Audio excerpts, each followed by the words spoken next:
Kasi usually yung mga tao, tanong nila sa isa't isa, ano bang label natin? Ano ba talaga tayo? Nag-good morning ka sa akin. Sabay tayo kumakain. Tawagan mo ako. Pero, ano ba talaga tayo? Ano ba talaga ang label?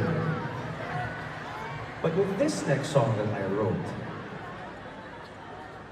painful siya kasi, what if it's the other way around?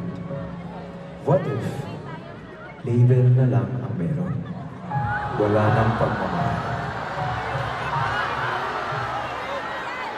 Andiyan na lang kayo kasi kayo.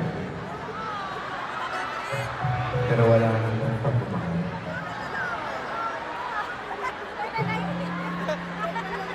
Nagsistay ka na lang kasi committed ka. Nagsistay ka na lang kasi sayang. Pero hanggang kayo pa ang sayang. Pinakamasakit na part ng breakup or pinakamasakit na breakup para sa akin, fall out of love.